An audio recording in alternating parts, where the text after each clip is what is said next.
the demographic time bomb. Some of the world's biggest economies, Italy, Germany, Japan and China, are aging. They're running out of workers with potentially disastrous economic and social consequences. How can nations deal with volatile demographic pressures? And will these pressures transform the global balance of power for decades to come?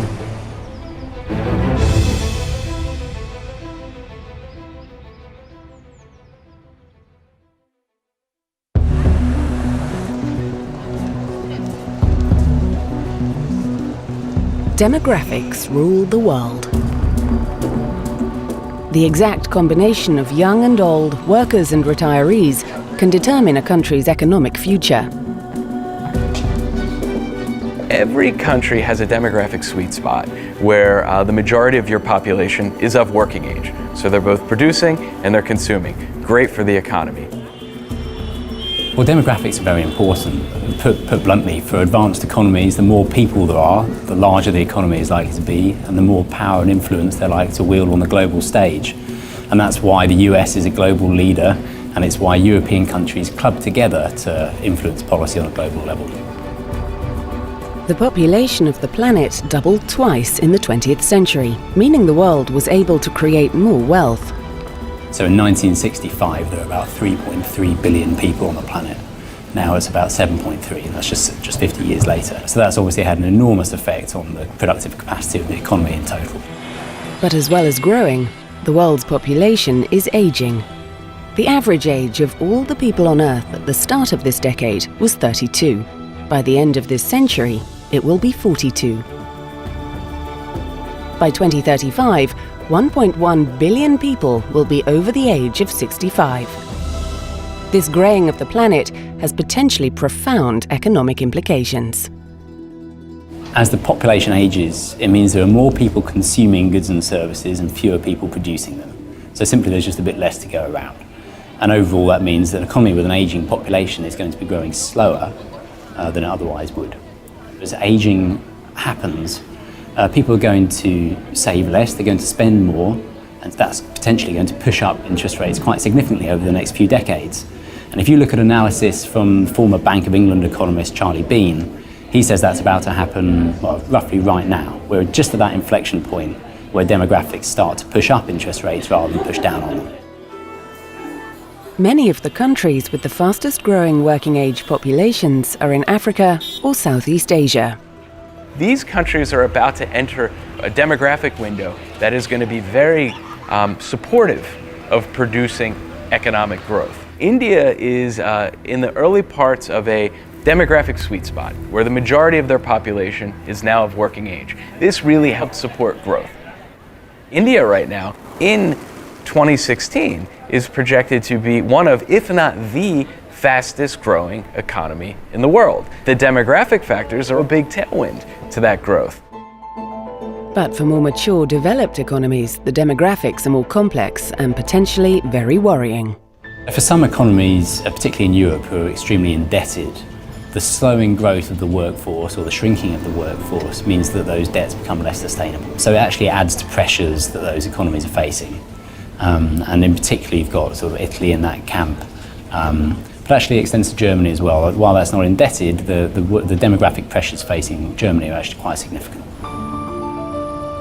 These demographic currents can seem invisible and slow-moving, but they affect many of the day-to-day decisions of our governments.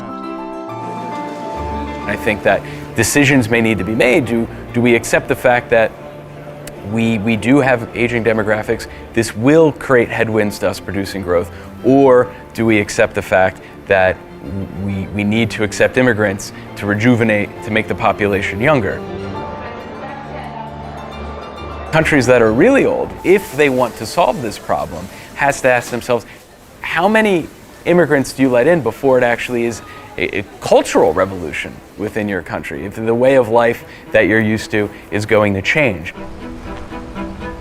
Demographic trends pose similarly dramatic problems for workers. As the population is aging, it's also living longer and healthier lives. So the expectancy probably should be that people who are able to work will continue to work for a bit longer. And I think just simply to maintain the continued growth of living standards, or material living standards we've seen over the past 50 years or so, people will have to work for longer. Stephen Chan is an expert in international politics. He thinks current trends in population point to a very different world to come. A world where even powerful economies like Japan and China face potentially catastrophic demographic challenges. Over the next half century, you are going to see major demographic shifts. There's going to be major expansions of population. I think we may well be entering an era, not so much of despair, that may come, but certainly an era to come shortly of great frustration because of demographic pressures.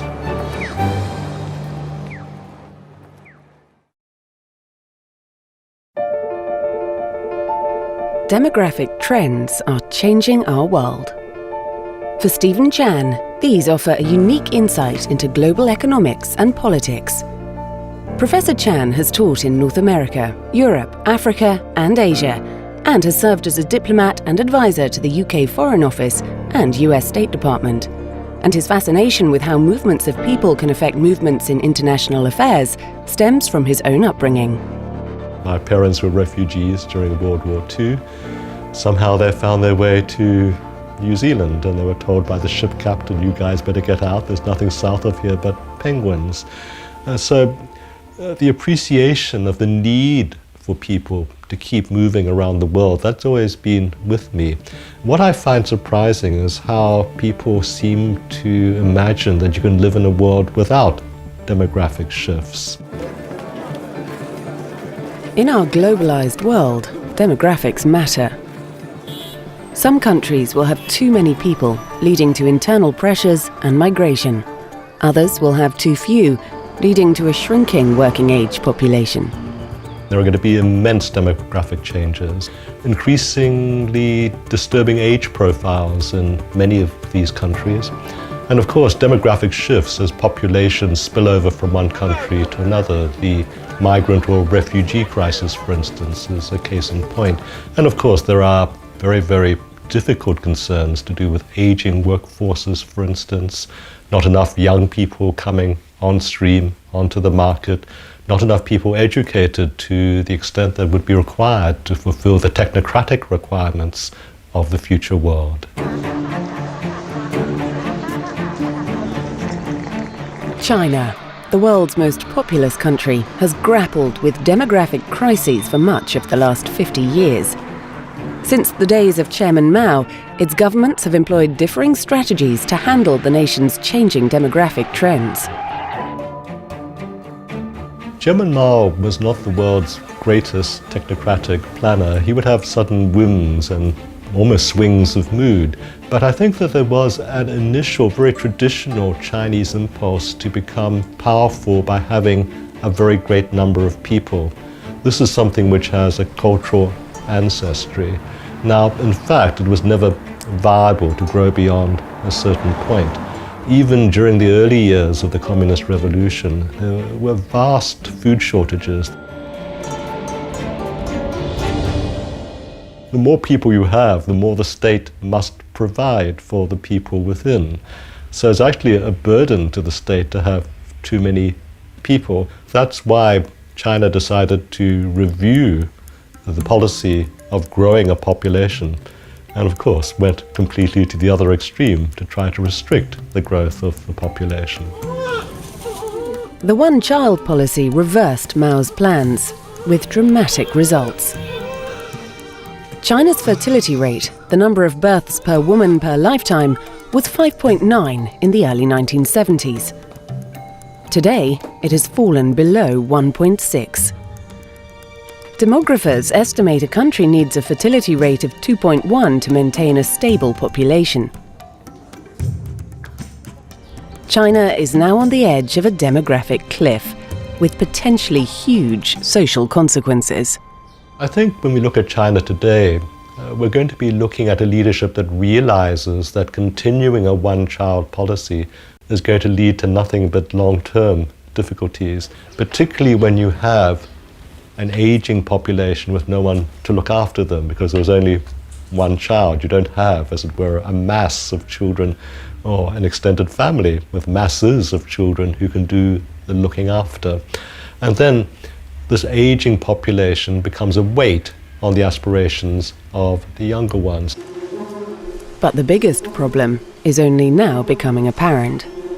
China's working age population started to fall in 2012. The world's second largest economy is losing workers. By 2025, there will be 360 million Chinese over the age of 60. That's almost equivalent to the entire population of the United States today. In 2015, China abandoned the one-child policy. I think China does have major concerns for the immediate future and the medium-term future. You're going to have this interval which could be as long as 20 years before these children grow up and are educated and are able to participate in a more competitive workforce. So until that happens, there's going to be a drain not only in terms of having to invest in the education of these young people, but whether or not the state can support the older people who are retiring before the younger generation comes to economic maturity and can help look after them.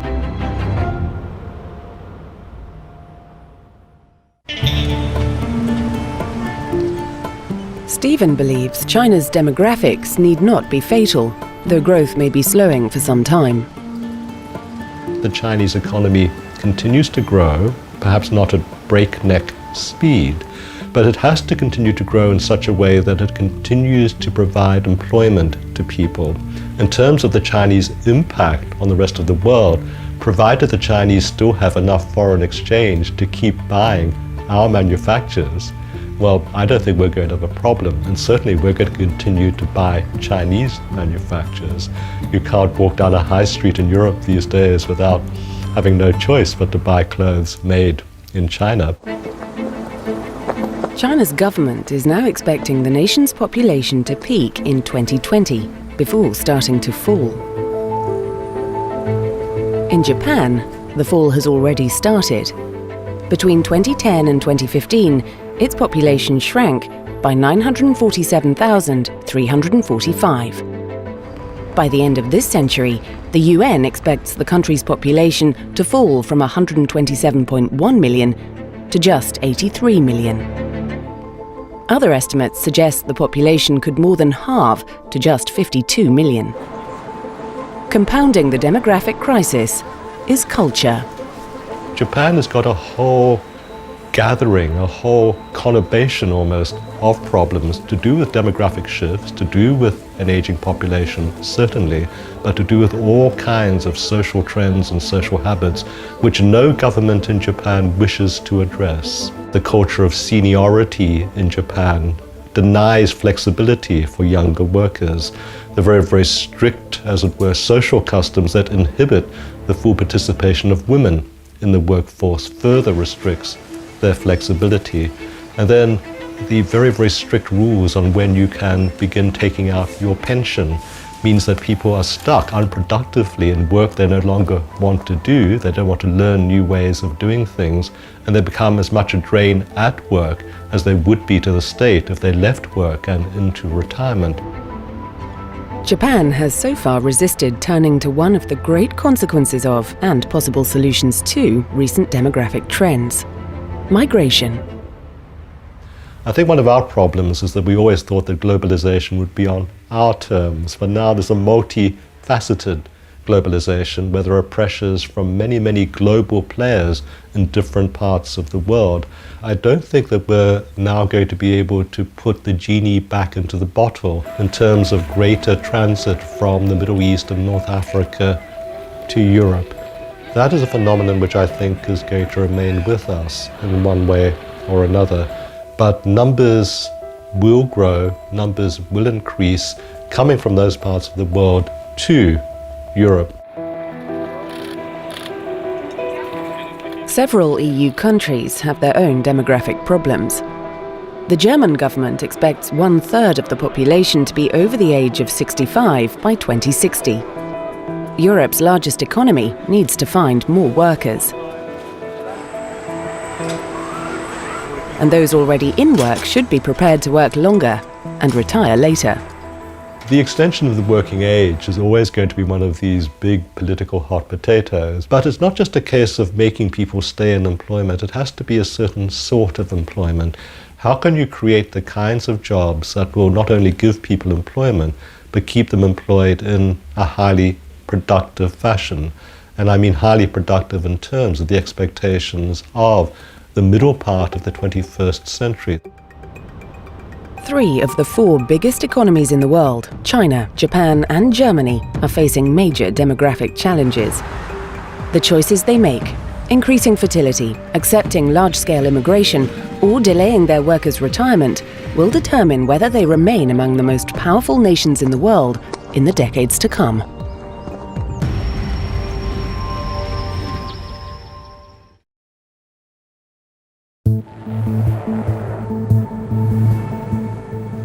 Demographic trends are rippling across Europe. The continent's biggest economy is facing a population crisis. Germany has the most over 65s in the EU. The economy is already experiencing skills shortages in some areas. At automaker Daimler, over 100 retired workers, like Emil Keneal, have been rehired to plug the gaps. Also für mich ist ganz persönlicher Benefit, als ausscheidender Mitarbeiter noch gebraucht zu werden, zum einen, und dann so viel Respekt und dann auch so viel Anerkennung zu bekommen in dem Alter. Das ist für mich die größte Herausforderung gewesen und natürlich auch für mich jetzt das Schönste, was mir momentan passieren konnte. The program acknowledges that older workers have valuable skills. Also wir haben hier ältere Mitarbeiter auch beschäftigt, aber es kommt hier nicht nur aufs Alter an, sondern es kommt aufs Know-how an. Und wichtig ist uns, dass auch die älteren Mitarbeiter ihre langjährige Erfahrung, wo sie jetzt gesammelt haben, auch an die Jüngere weitergeben. For more physical tasks, Daimler has modified some of its production lines to make them more sympathetic to aging limbs. Sie sehen hier im Hintergrund den Überkopfstuhl. Der Überkopfstuhl hat den Vorteil gegenüber den alten Stationen, dass man im Sitzen eine Überkopftätigkeit durchführen kann und hier den Vorteil hat, während der Arbeitszeit zum einen zu sitzen und zum anderen ergonomisch viel besser an das Fahrzeug rankommt wie im Stehen.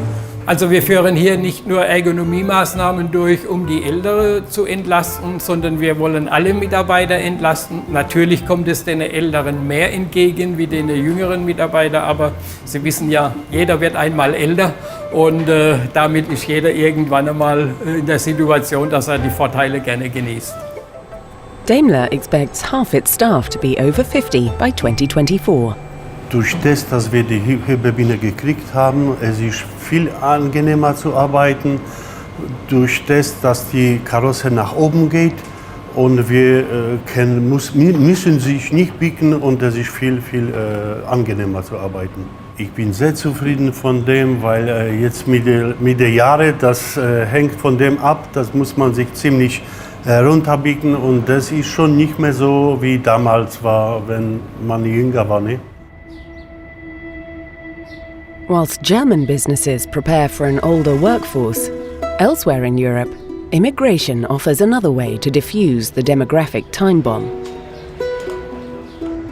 This is Satriano in Italy, a town at the heart of Europe's demographic crisis. Negli anni 60 credo che qui c'era una popolazione superiore ai 4.000 abitanti. Oggi credo che 1.000-1.200. La stragrande parte anziani, giovani sono molti di meno, insomma, perché tanti studiano, non sono tornati, tanti sono all'estero per lavoro, quindi questa è la condizione di oggi. Italy's birth rate has been falling for 50 years and is at the lowest level since unification in 1861. The Italian government is now paying villages like Satriano to take in migrants from around the world. The hope is that new blood will stem Satriano's and Italy's demographic decline. La presenza di questi rifugiati può, da questo punto di vista, costituire un'inversione di tendenza e quindi sono tutti giovani, insomma, e quindi è un motivo di interesse per loro, ma anche per chi c'è qui.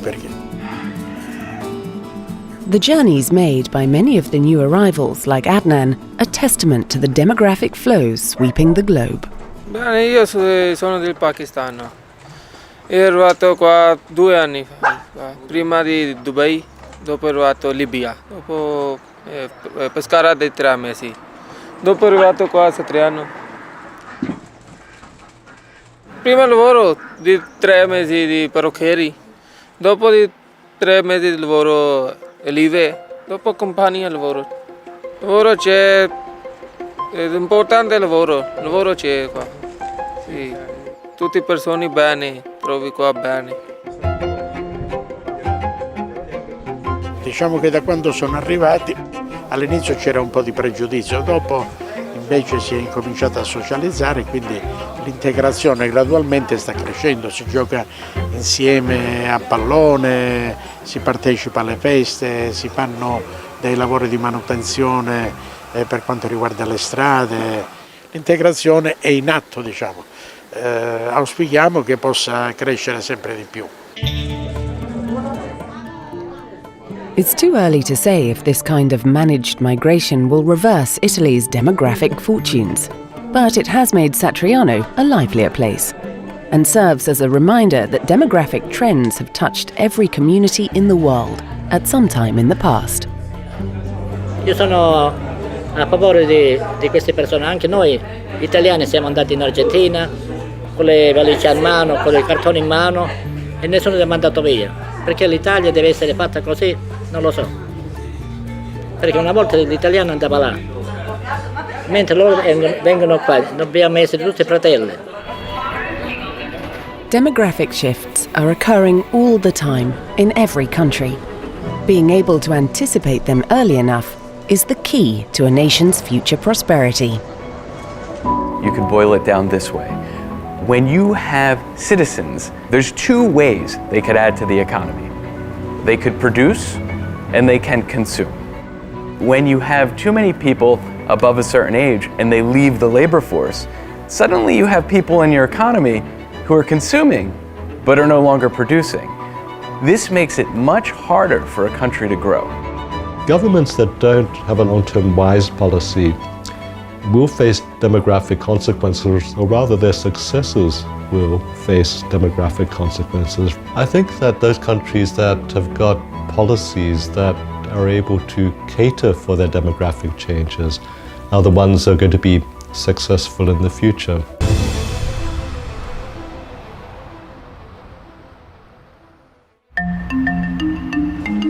Our world is a divided and unequal place. In a competitive economy, you will always have some inequality, and obviously you'll have those who are very successful and some who are less so. But the issue is the extreme. 1% of the wealthiest population holds more than half of the world's wealth. 62 wealthiest people hold the same kind of wealth as the lowest 50% of the world population. It's a very striking statistic indeed.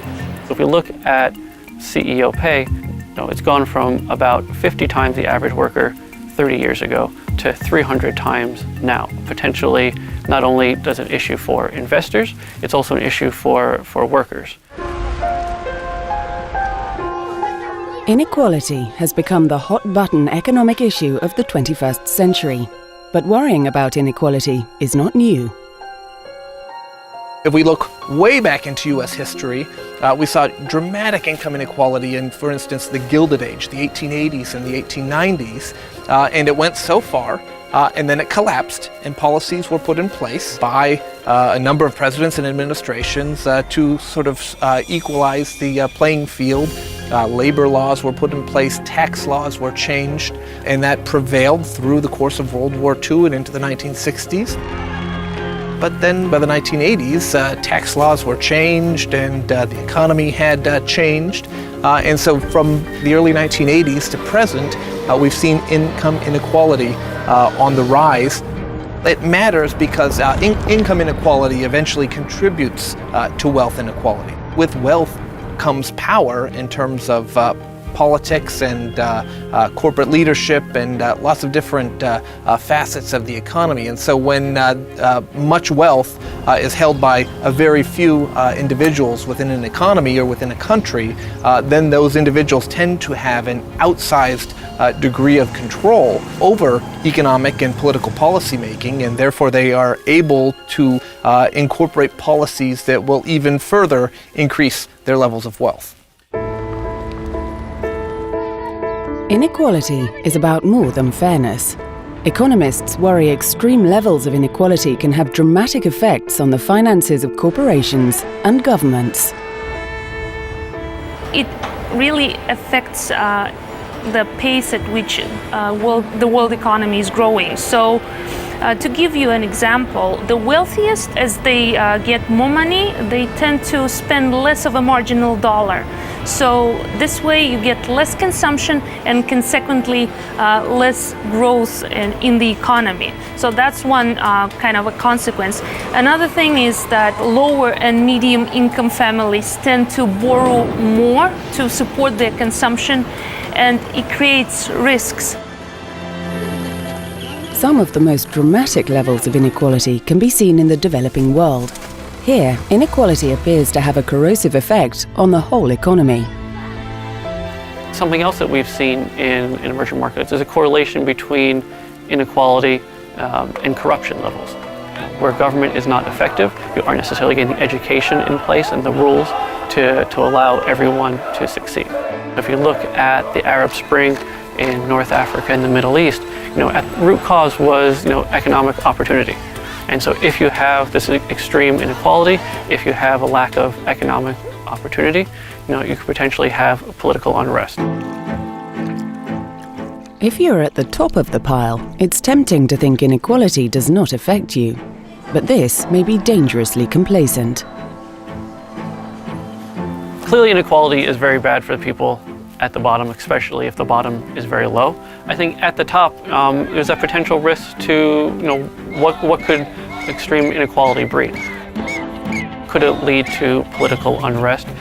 Could it lead to new rules, new taxation? So I think, in the short term, even if you're at the top of the economic pyramid, you may be very happy with your position, but long term, I think there's potential for change, which may be destabilizing.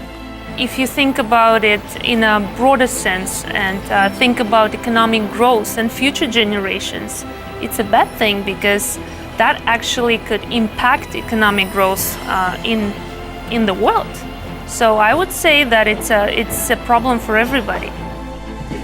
One global economist is convinced inequality is dramatically affecting human life in even the richest parts of the world. And that if we want to maximize growth and social cohesion, it's an issue we can no longer ignore. Absolute income inequality is where I think we have to have a real debate. There are clear knock-on effects, and whether there are an education access, healthcare options, but also political and life expectancy challenges. It's very much the case that income inequality is now a driver in some of these other factors.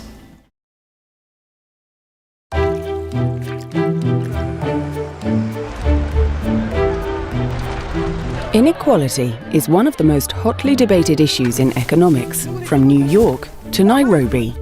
Dambisa Moyo is a global economist.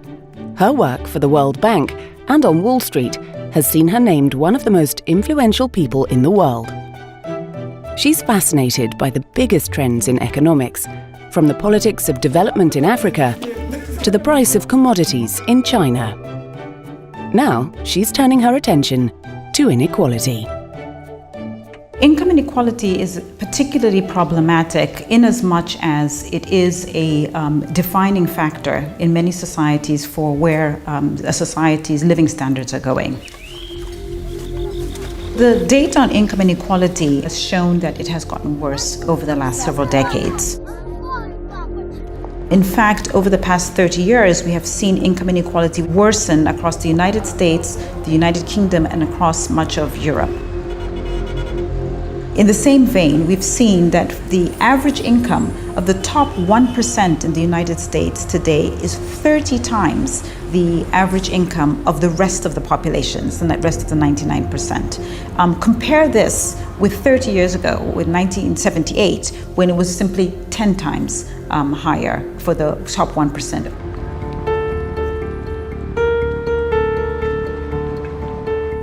Economists worry that inequality ushers in a range of social problems. Recent studies in Mexico suggest that neighborhoods with high levels of inequality may suffer more violent crime than those where inequality is less pronounced.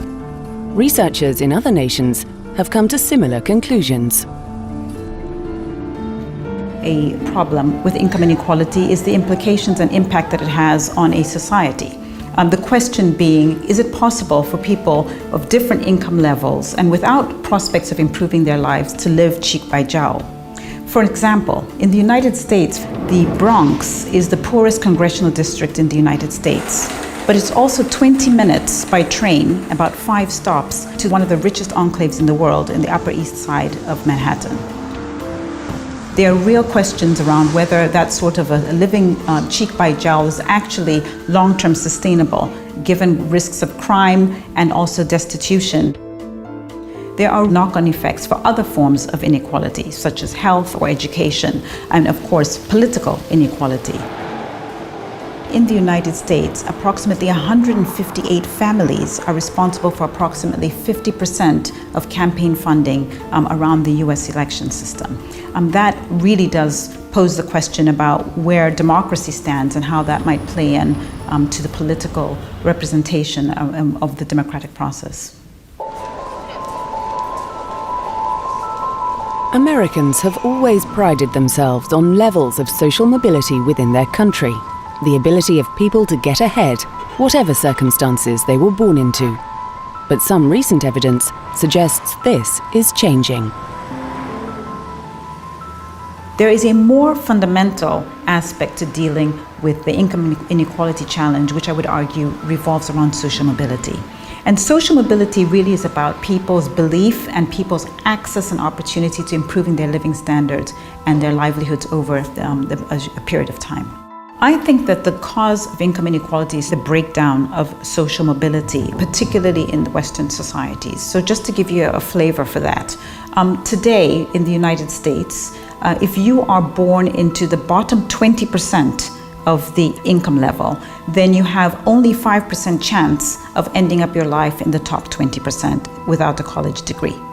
Clearly that suggests that income inequality is widening, but I think also it shows that there's a real issue around social mobility and people's ability to actually transform their lives and to move into higher levels of income. As well as hindering social mobility, extreme levels of income inequality may depress growth across whole economies. The reason that this is so important is that the OECD estimates that this is costing those developed countries approximately 8.5% GDP points over this period. So put another way, because of income inequality and the widening effects of the gap between the richest and the poorest in the US and across Europe, we have seen GDP growth slow by about 8.5% over the past 25 years. Today, there are real concerns about how this bodes for the longer term and for the future. A lot of projections now show that economic growth will be slowing, and obviously the knock-on effects of income inequality are likely to be worse.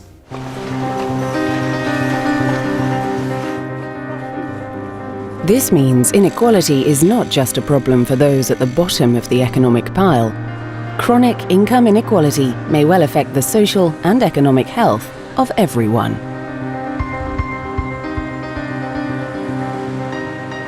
If you are wealthy and living in an urban setting, for example, the fact that you every day are dealing with people who have a lower income levels, but more importantly have fewer prospects to improve their livelihoods, has an absolute and direct impact on your safety, but also on your own living standards to the extent that society as a whole will not likely be growing.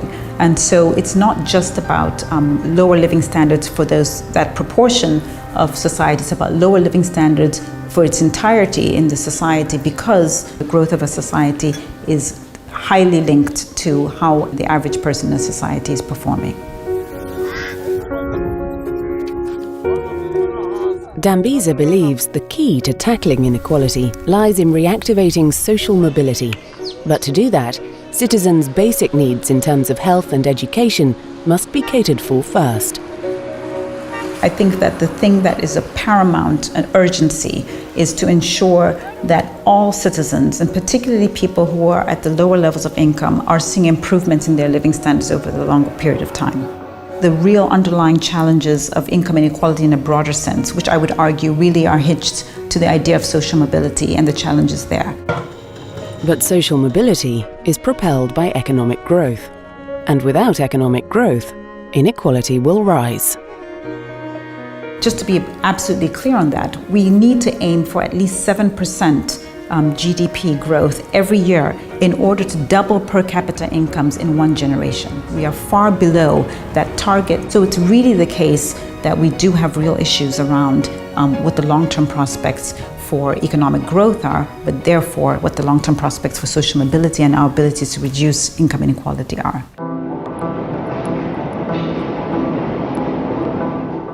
If the problem of inequality is worrying for the West, then it's compounded in countries with fast-growing, young populations. If these economies are to have any chance of tackling inequality, they must create millions of jobs first. Beyond just the developed countries, of course, there's a real concern around income inequality widening, particularly in the faster growing, largest emerging market economies, such as Brazil, India, South Africa. Today, there are approximately 85 million young people, mainly in the emerging markets, between the ages of 18 and 25 that are out of work. If we are going to try and solve the income inequality challenge, we first have to make sure we've got growth, but we also have to make sure that we are providing incomes that are growing to this young population.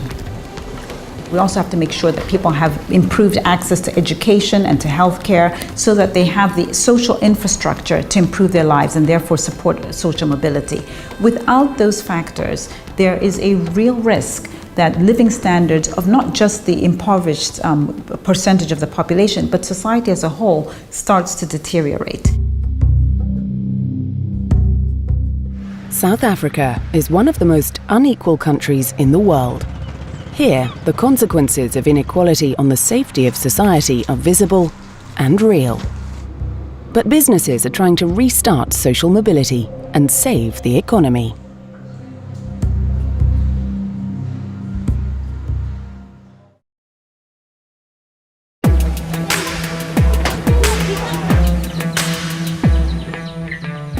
Inequality is one of the defining challenges of our age. In South Africa, the most unequal country on the continent, its consequences can be seen in the continuing poverty of large parts of the country, and in the visceral fear of crime that defines the wealthiest suburbs. Taking a look at the big picture and the well-being of a country in the long run, it is very unhealthy to have this dramatic distribution of wealth and inequality. It will not be a successful model to live in a world where the haves are isolated into communities with very high walls around those communities, while the have-nots are sitting at the gates begging for table scraps. In South Africa, there are more private security guards than police officers. They patrol the country's gated suburbs and are the most visible example of an unequal society. Crime is bad. In your home, out of your home, basically all over. I don't want it to sound like it's terrifying. We live with it and we have good lives here. However, trying to keep your family safe, trying to keep your home safe has become more and more difficult, and that is what we focus on. CSS Tactical is a Johannesburg-based private security firm employing 750 people. So our approach is very much multiple layers of security. So you would have your armed response, you would have your proactive patrolling. So the vehicle is not just sitting under a tree waiting to be dispatched. They're actually present in the area, they're patrolling, they're driving up and down streets. And we've got very intelligent software that actually alerts on unusual behavior. So if you're walking down the street 5 o'clock in the afternoon, going home from work, that's normal, but 3 o'clock in the morning on that side of the street is abnormal. So there's again attention on what is going on in the suburb as opposed to just sitting under a tree waiting for an alarm to go off. Fear of crime is splitting Johannesburg in two. The city experienced over 21,000 burglaries last year. Johannesburg is the financial capital, so hence a greater concentration of, I guess, wealth and wealthy people, lots of stuff to steal, lots of stuff that you can see to steal. There's a massive difference between the haves and the have-nots. I mean, unemployment is rife, and I think, unfortunately, people have seen that, you know, crime is a way to make a living. South Africa is now more unequal than it was under apartheid. But some businesses across the country are actively trying to address this and get social mobility moving again. So I was pregnant with my first daughter, and I was at home. We lived on a farm, so I was at home during the day, and I would chat to the ladies that worked in the fields next door and that sort of thing. And they were picking lettuces and whatever, but they really had, you know, they had so much inside of them, but they had no opportunity to go anywhere. There was no opportunity for training or to get a bit further or anything. And also what I realized, there was no power of possibility. Erin, along with her sister Maeve, decided to set up Mangwanani, a health spa. Their plan was to recruit their staff from among the rural poor.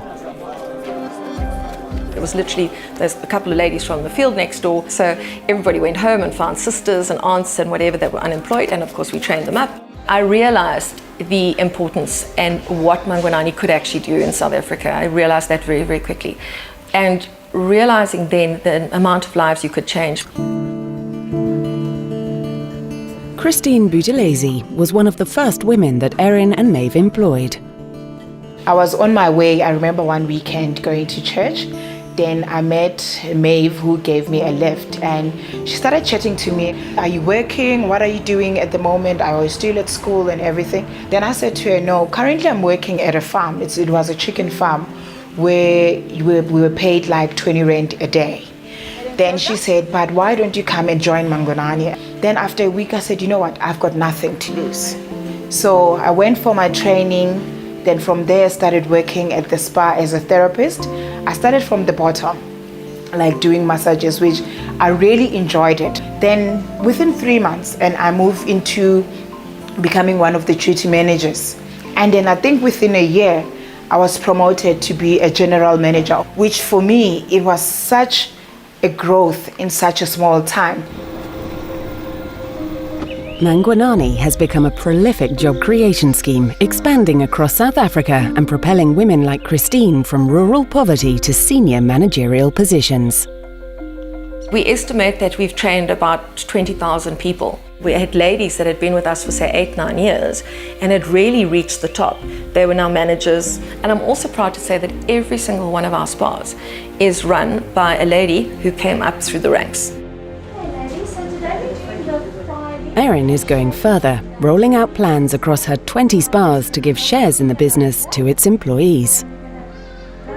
At the moment in KwaZulu-Natal, our staff own 30% of their business. I wanted them to be part of the business because when you're doing that many treatments in a day, you're giving so much of yourself.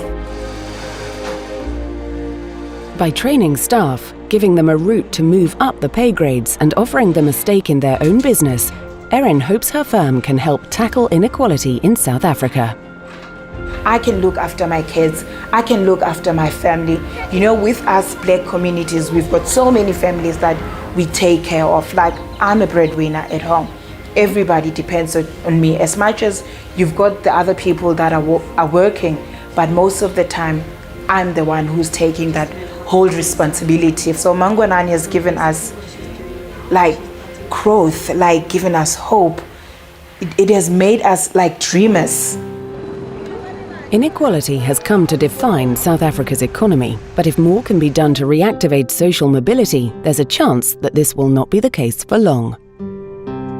When households are really in a grinding state of poverty, they can't contribute a whole lot to economic well-being. So as lower income demographics are lifted up into working class or middle class thresholds, they tend to be better educated, there's less crime, there's a stronger family structure, and they tend to be a lot more productive in terms of the economy, and they also consume and invest a lot more as well. A strong middle class, a strong working class is really the backbone of a healthy democracy. I feel I'm cautiously optimistic about the future. I believe that the path towards a world of economic growth, of social mobility, and improved income inequality statistics is one that is possible, but not without there being hard choices. Whether it's increasing economic growth, increasing social mobility, we have to make sure that we're addressing those factors to avoid a situation where society and the members of a society become so disaffected.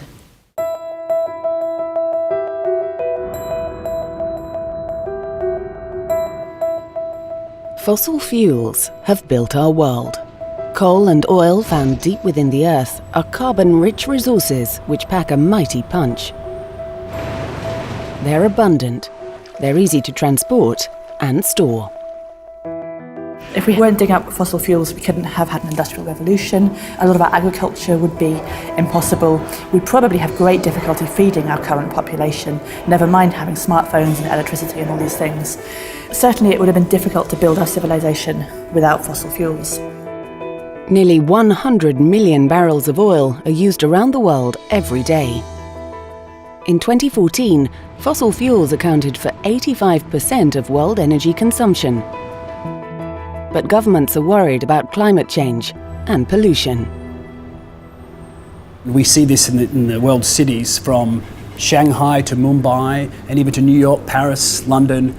Air pollution is becoming an increasingly important issue politically, and of course you've also got climate change. Increasingly policymakers world over recognise the need to act. Fossil fuels present a political challenge for the West. The biggest oil reserves are found in regions which are often hostile or unstable. As well as political worries, consumer habits are changing. Historically, the energy system has been driven by big investment decisions made by big energy companies, supported by government, and increasingly consumers have more choice that enables them to make energy decisions of their own. For example, they might choose to put solar on their roofs, they might choose to invest in the increasing number of energy storage options, they might buy an electric vehicle. Until recently, we were sort of dumb consumers. We had no information about what we were buying, how much we were using, and that's changing very rapidly. But removing fossil fuels from our energy mix is a daunting task, one which could potentially shake our economies to their core. If we flicked a switch overnight and switched from fossil fuels to renewables, I think there would be widespread chaos, because honestly we haven't really figured out even how we would do it. But the cost of energy is changing. The financial shocks of the early 21st century may have disrupted the economics of the energy market. I think the financial crisis had two effects. The first was it generated over $190 billion of stimulus funding for the green economy. Industrial output fell, electricity and energy demand fell, households became more thrifty, they were more mindful of their energy consumption. They started thinking about ways to reduce their bills.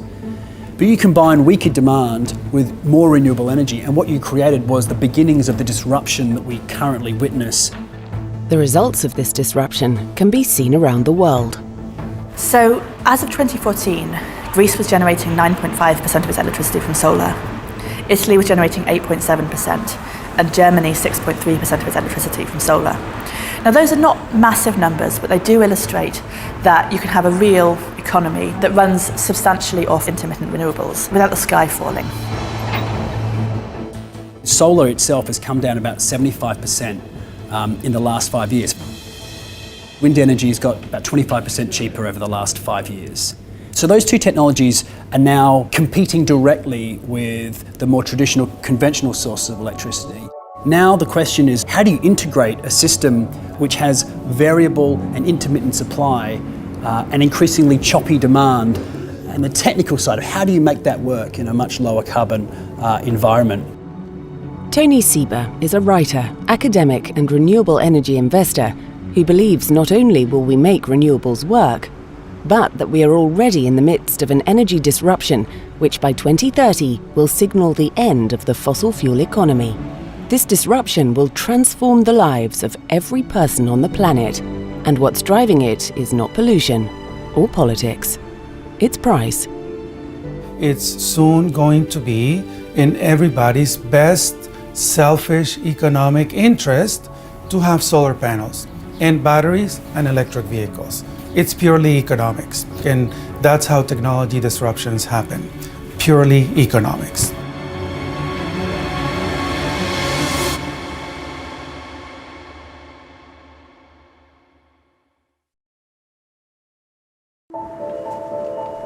Tony Sieber is a Stanford University academic and renewable energy investor who has spent a lifetime studying how the rise and fall of technology can change the world. He believes we are now experiencing one of the most significant technological disruptions in modern history. A clean disruption, which by 2030 will herald the end of our current energy mix and the birth of cleaner power in every corner of the world. There are 4 essential technologies that are going to disrupt all of energy and transportation. Batteries, solar energy, electric vehicles, and autonomous cars. And these are all disruptive in their own way, but when you combine them, it's super disruptive. It's exponentially disruptive. And that combination is gonna make all of energy and transportation obsolete. People fear disruptions, but Tony Sieber believes they shouldn't. What happens in disruptions is that there is a destruction of wealth, but also there's a creation of new wealth. So the web destroyed a lot of the old publishing wealth, but also if you look at the top web companies, the top internet companies, that's $2.4 trillion in market valuation, $2.4 trillion. This is the new wealth. Tony is a long-term investor in solar energy, which he believes is leading this clean disruption. Whilst it accounts for barely 1% of world energy today, its growth has been rapid, and its costs are falling. The adoption of solar has been doubling every 2 years since 1990. In Australia, there are 1.5 million homes with solar energy. That's 25% of the population. Solar in Australia, on the rooftop, unsubsidized, is cheaper than the cost of transmission. So think about what that does to the existing business model of central generation. Even if you can generate at zero in your nuclear or coal plant or whatever, when you add the cost of transmission, you still cannot compete with solar. Renewables have historically been plagued by the problem of storage, the ability to keep enough energy in reserve when the sun doesn't shine and the wind doesn't blow. But here too, the economics are changing. So lithium-ion batteries are the form of energy storage that are winning right now. And lithium-ion batteries have been improving at about 16% per year on a $1 per kilowatt hour basis. So if you keep that 16% cost curve going, essentially by 2020, the average American household, which consumes more electricity than anyone on Earth per capita, will be able to store a full day of electricity for $1 a day. In Australia, it's already becoming financially viable to store a few hours of electricity.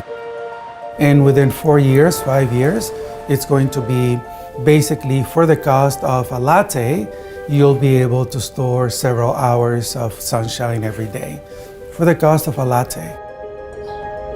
Solar is already cheaper unsubsidized than any other form of energy. So we're getting to the tipping point. And in technology, what happens with the tipping point is that it accelerates. Demand accelerates dramatically and disruptions happen very quickly. The point at which rooftop solar plus the battery in your home, in your factory, in your business, in your hotel becomes cheaper than the cost of transmission. That is going to happen sometime between 2019 and 2022 everywhere on Earth. This disruption will transform not just our homes, but the way we get from A to B. Transportation is undergoing the most massive disruption in a century. Essentially, the last time we went through this disruption was when we went from horses to electric streetcars and internal combustion engine cars, which happened a little more than 100 years ago. So essentially, three things are going to happen in transportation, are already happening in transportation.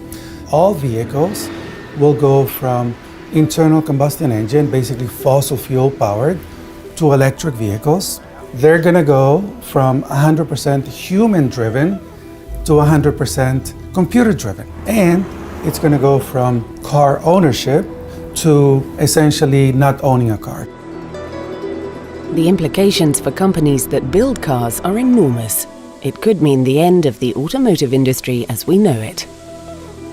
When vehicles go to all electric, self-driving, and car shared, we're going to get the same level of service. Basically, you're going to have a car picking you up at home, taking you to work, and then taking you to the bar, and then taking you to the supermarket, and then back home for 90% less cost.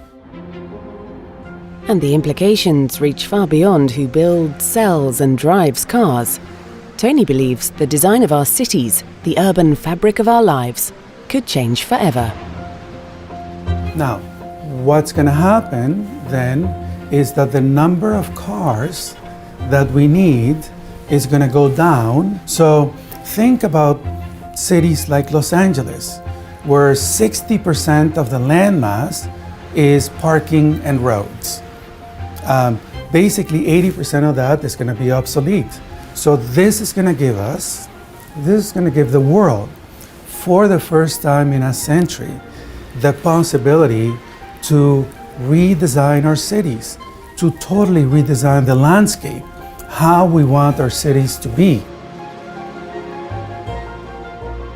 Taken together, these changes amount to almost a complete revolution in energy use. Whilst oil may still be needed for aviation and the manufacture of plastics, Tony thinks demand for fossil fuels, fuels which have built the world as we know it, is about to collapse.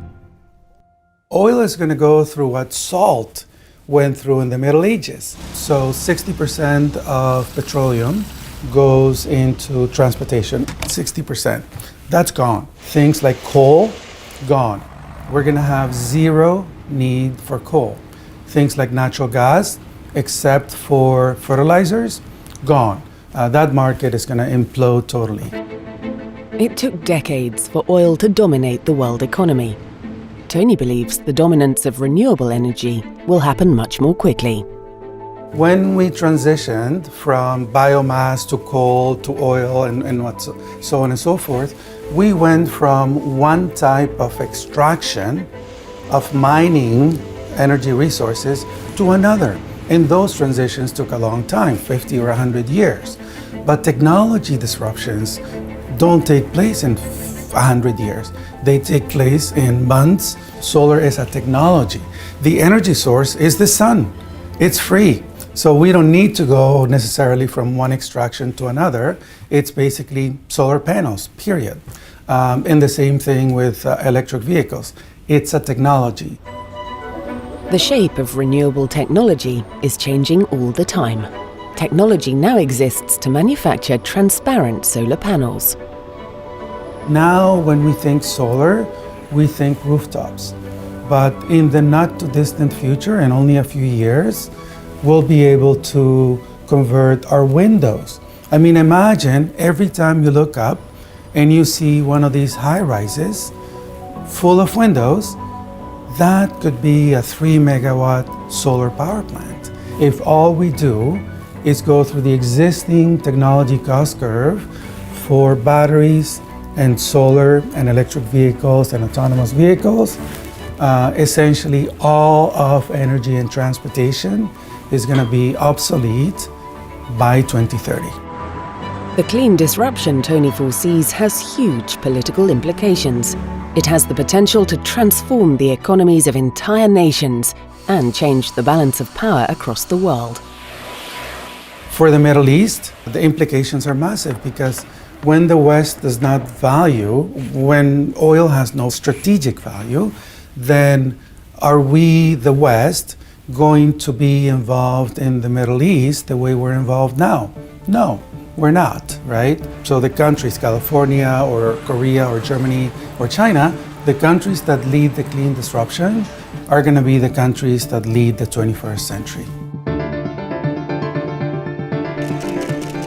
In the North African desert, one country is embracing this bright future. Morocco has just switched on the world's largest solar power plant. Soon, energy from these skies will be exported to the richest economies in the world, with the potential to transform the lives of millions. Tony Sieber is an academic and investor in renewable energy. He believes we're in the midst of a dramatic energy transition. At the centre of this is solar power. Enough sun falls on the surface of the Earth in 1 hour to power the entire planet for 1 year, but the technology needed to capture it, store it and export it has been problematic. Until now. Here on the left you can see the NOR1 power plant, solar power plant. So as you can see, you have a very big solar field with parabolic mirrors, and you have about 480 hectares of what is the total area. This is the NOR1 solar power plant in Ouarzazate on the edge of the Sahara Desert in Morocco. The first of 4 gigantic plants, which when finished will combine to make the largest concentrated power plant in the world. We have a surface of 1.4 million square meters of mirrors, so it's about 500,000 mirrors. They're separated in 7 areas because of the altitude and because of the water drainage system. It's going to be enough to provide energy for 2 million people. The NOR project uses new technology to overcome one of the biggest drawbacks of solar power, the inability to deliver energy when the sun is not shining. The focal axis in the very center, you have a liquid that is called HTF, heat transfer fluid. So all the radiation, the rays of the sun are converging in this fluid.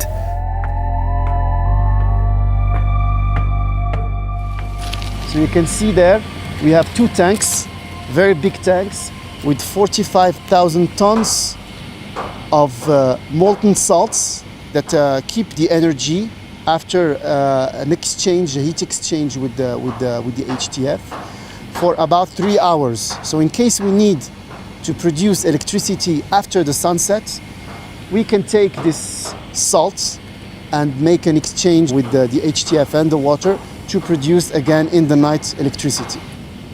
For the future plants that are being built right now, we will be able to produce between 7 to 8 hours of extra production during the night.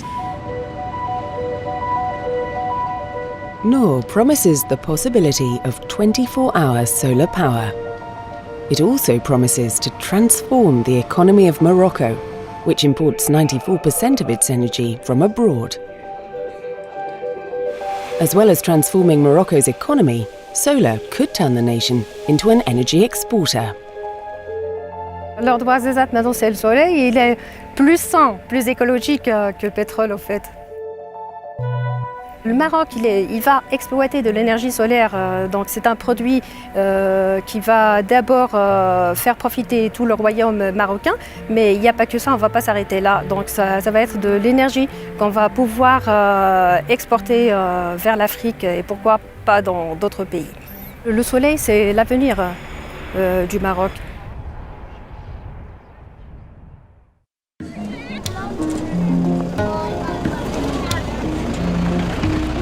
Elsewhere in Africa, a more modest but no less significant technology is being developed.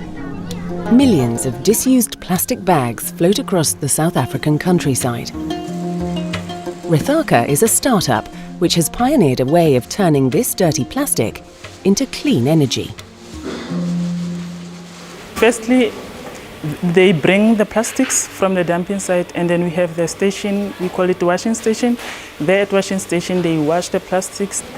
After we've got an iron, that we iron that plastic, so it's become a sheet, a hard sheet that we make a school bag. Then we go to a cutting station where they cut the pattern. Then after the pattern, it goes to the machinist, they sew the school bag. These school bags are fitted with a solar-powered charger. They charge during the day and provide light at night. Here is the solar panel that goes with the school bag. So when the child goes to school, it charges on the sun, so it stays like this. Then after, it's going to put it back on the jar. In the afternoon, maybe when she's doing a homework, then we're going to put it back and is going to light it. That's how it works.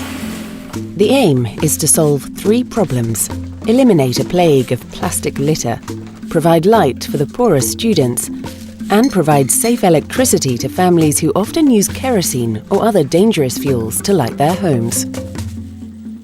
You don't use electricity, you don't have to spend money to use it. So it helps a lot because like the poor people, they use it a lot.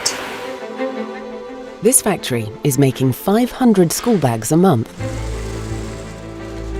It's an example of how energy is moving away from large-scale utilities into the hands of small businesses and individuals. And from fossil fuels to renewable power.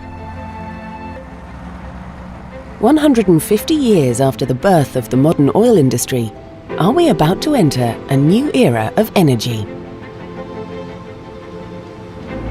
I think to bet against the renewable energy sector is to bet against modernisation, it's to bet against technology, it's to bet against climate science. And you start to have to make a whole lot of bets that don't look great by themselves.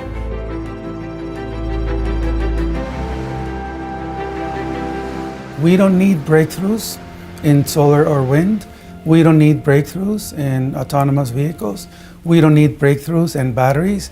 If all we do is take the existing technology cost curve and the existing improvements of these technologies, essentially this clean disruption is going to happen.